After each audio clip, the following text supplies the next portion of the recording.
Hello students, hello viewers, welcome to my YouTube channel.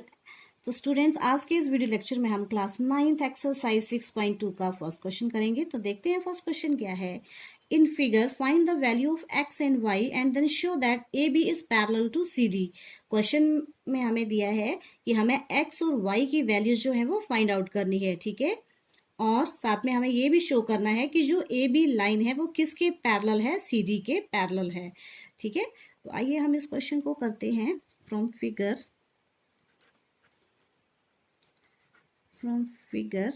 तो हमें क्या दिखाई दे रहा है कि इस फिगर में x प्लस 50 डिग्री, क्या मैं इसको 180 डिग्री के इक्वल लिख सकती हूँ? हाँ, क्यों? क्योंकि ये क्या है, एक लीनियर पेयर बना रहा है। From figure x plus 50 degree is equal to 180 degree, because linear pair है, स्ट्रेट लाइन है, तो यहाँ पे बने एंगल्स का सम कितना होगा? 180 degree. Linear pair of axiom, then x is equal to 180 degree minus 50 degree. तो x की वैल्यू हमारे पास कितनी आ चुकी है? 130 डिग्री, ठीक है। x हमारे पास 130 डिग्री आ चुका है। नाउ अगेन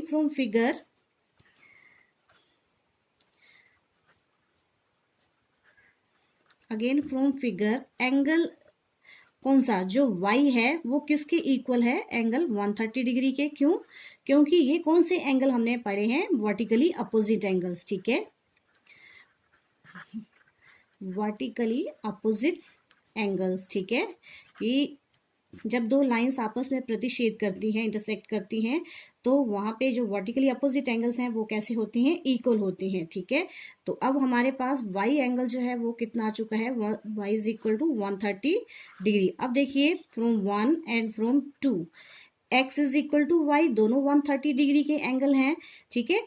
तो हमने जो पार्ट नंबर 2 में किया था कि जब दो लाइंस हमारे पास पैरेलल दी होती हैं तो वहां पे जो अल्टरनेट इंटीरियर एंगल्स होते हैं इक्वल होते हैं, ठीक है। और उसका कन्वर्स क्या क्या है कि अगर कोई दो लाइंस है और उनको कोई ट्रांसवर्सल टच करे और उस केस में हमारे अल्टरनेट इंटीरियर एंगल्स इक्वल आ जाएं, तो दैट मीन्स वो लाइंस हमारी कैसी होंगी? पैरेलल होंगी, ठीक है। तो इसका कन्वर्स ही है, लिखेंगे हम now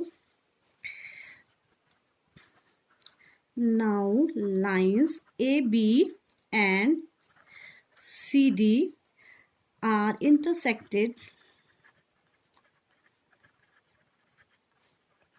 intersected by a transversal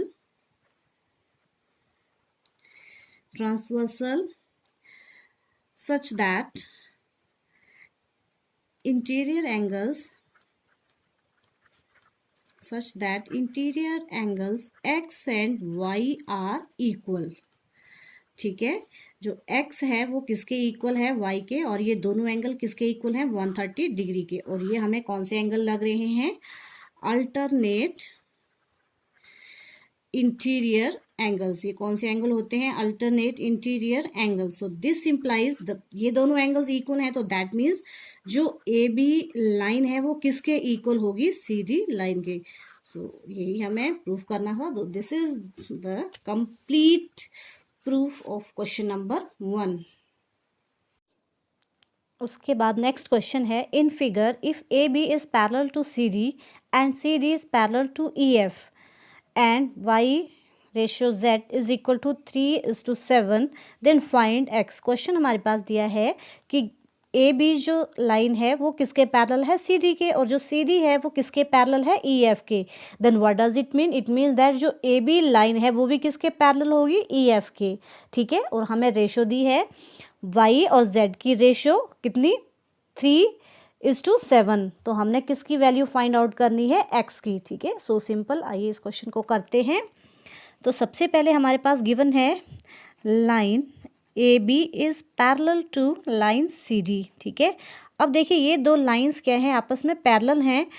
अगर ये दोनों लाइन पैरेलल हैं, then this implies x plus Y is equal to how much? 180 degree. इन दोनों एंगल्स का सम कितना होगा? 180 डिग्री। क्यों? क्योंकि ये दोनों एंगल्स कौन से हैं? को इंटीरियर एंगल्स, ठीक है। The angles on the same side of the transversal and who some is 180 degree. हमने फर्स्ट पार्ट में सेकंड पार्ट में पढ़ा था कि ट्रांसवर्सल लाइन के एक ही ओर के अंदर के जो कोण है उनका सम कितना होता है 180 डिग्री।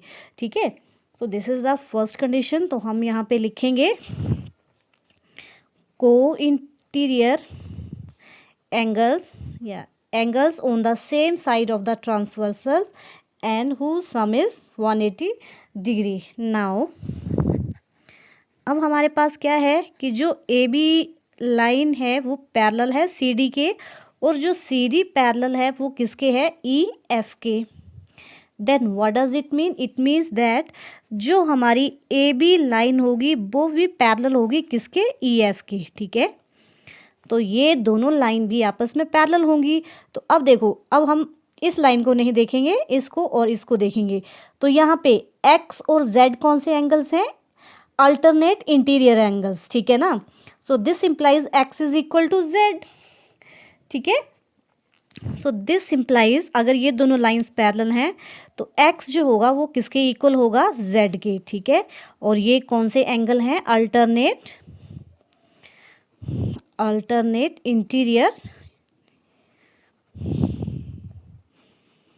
अल्टरनेट इंटीरियर एंगल्स, क्योंकि हम इन लाइंस की बात कर रहे हैं। ठीक है, AB is parallel to EF, then X and Y are alternate interior angles and they are equal. ठीक है, सो X किसके इक्वल है? Z के। तो हम क्या करेंगे? X की जगह हम Z को पुट कर सकते हैं। ठीक है, पुट इन 1 x की वैल्यू को। सो दिस इम्प्लाइज हमारी जो फर्स्ट इक्वेशन है वो क्या बन जाएगी? z plus Y is equal to 180 degree. इसको हम नंबर 2 पुट करेंगे। अब अगेन हमें क्या गिवन दिया है? रेशो दी है। कौन सी? y और z की रेशो कितनी है? 3:7। ठीक है, तो हम इनको मान के चल पड़ेंगे। लेट y जो है हमने 3x ले लिया और जो z है वो हमने 7x मान लिया। ठीक है, y is equal to 3x and z is equal to 7x। अब इन वैल्यूज़ को हम नंबर 2 में पुट करेंगे। Put in equation number 2। तो z की वैल्यू 7x प्लस y की 3x is equal to 180 degree. 7 plus 3 10 x is equal to 180 degree. So this implies x हमारे पास कितना आ चुका है? 180 डिग्री अपॉन 10। ठीक है, सो 0 0 गोन, तो x की हमारे पास कितनी वैल्यू आई? So this implies x is equal to 18 degree. ठीक है, x की हमारे पास वैल्यू आ चुकी है। अब हम यहाँ से y और z निकाल सकते हैं। ठीक है, यहाँ से हमारे पास y भी आ जाएगा और z भी आ जाएगा। ठीक है, so this implies y is equal to क्या वैल्यू थी? 3x means 3 into 18 degree. ठीक है, और 18 3 54 डिग्री। तो y की वैल्यू जो है हमारे पास कितनी आई? y is equal to 54 degree. ठीक है, अब उसी प्रकार z कितना है? 7 into X means 7 into 18 degree. ठीक है, तो 18 7 आर 126। दिस इम्प्लाइज z की हमारे पास कितनी वैल्यू आई? 126 डिग्री। ठीक है, बट z हमारे पास किसके इक्वल है? x के इक्वल है। क्यों? क्योंकि ये अल्टरनेट इंटीरियर एंगल्स हैं। ठीक है, so this implies x is equal to किसके बराबर है? z। तो ये एंगल भी कितना हुआ? 126 डिग्री। दिस इम्प्लाइज x की कितनी वैल्यू आई? 126 degree. So this is the complete solution of question number 2। Third question, in figure if AB is parallel to CD, AB जो लाइन है वो CD के पैरेलल है, एंड EF जो है वो परपेंडिकुलर है CD के, and angle GED, where GED angle GED, ये वाला जो एंगल है वो हमें 126 डिग्री जो है वो दिया है। Then find angle AGE, angle GEF and angle FGE। तो इस क्वेश्चन को करते हैं। Given AB is parallel to CD and GE is transversal। ठीक है, ए बी जो है वो सी डी के पैरेलल है और जो जी ई लाइन है वो क्या है, ट्रांसवर्सल। जी ई इन दो लाइंस को अलग अलग पॉइंट्स पे टच कर रही है, ठीक है। तो फर्स्ट केस में हम कौन सा एंगल निकालेंगे, ए जी ई एंड, ठीक है। उसके बाद हम निकालेंगे एंगल जी ई एफ, ये वाला एंगल फाइंड आउट करेंगे और फिर एंगल एफ जी ई, ये वाला एंगल जो है फाइंड आउट करेंगे, ठीक है। And also given angle G E D, जो एंगल जी ई डी है वो हमें 126 डिग्री जो है वो दिया है, ठीक है। So this implies angle A G E is equal to angle G E D.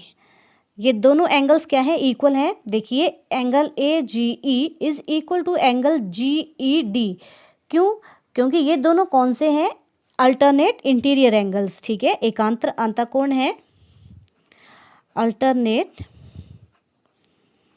Interior angles, ठीक है। क्योंकि दो लाइंस पैरेलल हैं, उनको ट्रांसवर्सल काट रही है, ठीक है।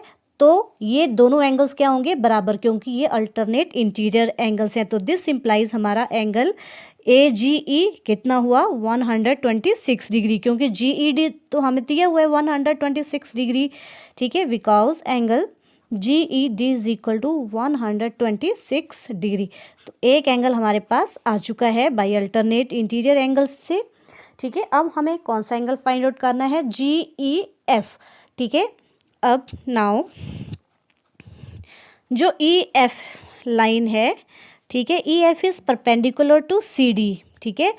ई एफ सी डी के परपेंडिकुलर है, तो दिस इम्प्लाइज ये एंगल कितना होगा, 90 डिग्री का, और ये भी पूरा 90 डिग्री का होगा, ठीक है। So this implies angle F E D is equal to 90 degree, ठीक है।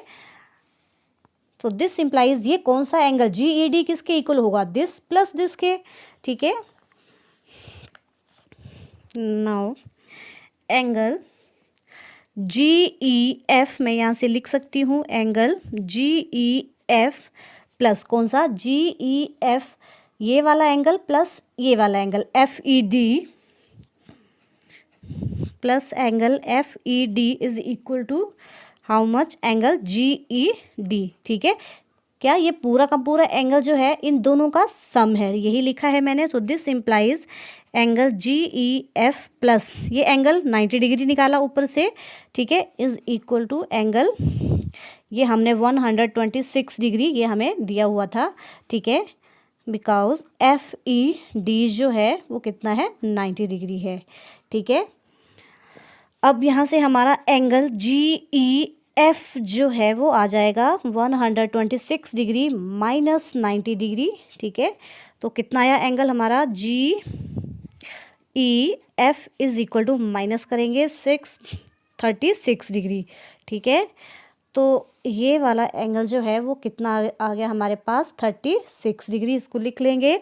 और ये वाला एंगल कितना है, 126 डिग्री। अब हमें कौन सा एंगल निकालना है, एंगल एफ जी ई। तो एंगल एफ जी ई कैसे निकलेगा, बिल्कुल सिंपल, ये हमारे पास दिया है, हम इन दोनों का सम लेंगे, कितना होगा, 180 डिग्री। क्यों? क्योंकि ये एक क्या है, स्ट्रेट लाइन है, ठीक है, लीनियर पेयर एक्सोम है 180 डिग्री के बराबर।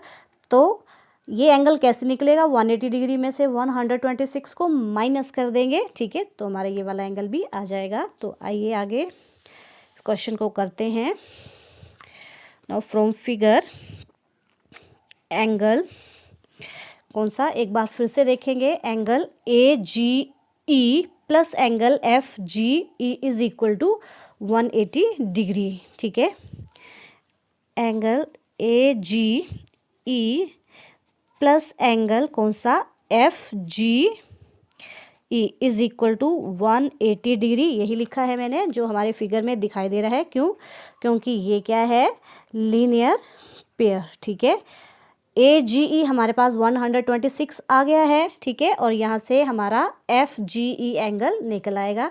तो आइए इसको आगे कंटिन्यू करते हैं। ए जी ई कितना था, 126 degree plus F G E हमने फाइंड आउट करना है, is equal to 180 degree. So this implies angle F G E is equal to 180 minus 126 degree.